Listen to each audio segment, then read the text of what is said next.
Welcome back. Radio city joke સ્ટુડિયોમાં આપનું સ્વાગત છે. કાકા, આ તમને ખબર પડી હવે 200 લોકો સુધી આવી શકશે લગ્નમાં? હા, વાંચ્યું. અને વડોદરામાં તો કંઈક વચ્ચે હમણાં જે કલાકારો ખરા ને ડીજે અને અમુક પેલી સંગીત સંધ્યામાં પેલા જે મ્યુઝિશિયન્સ હોય ને એ લોકોએ પ્રોટેસ્ટ કર્યો કે ભાઈ અમને પણ પરમિશન આપો એમ.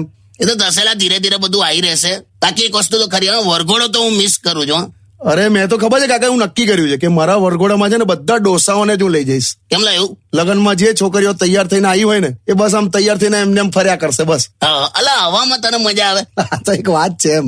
પણ તે જોઈ છોકરી બોકરી જોઈ ખરી? એટલે હમણાં ચાલે છે, હમણાં એક જણ સાથે વાત થઈ છે, મને ગમી પણ છે. શું કરે ફેમિલી?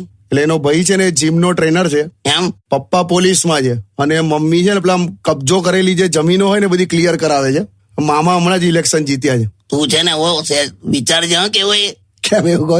ના પડેલા એકદમ આમાં. કેમ? શાંતિથી ડિસિઝન લેવાનું, એમ લાઈફ બનાવવાની છે કે છુંદો બનાવવાનો છે? મસ્તી કરે મારી યાદે.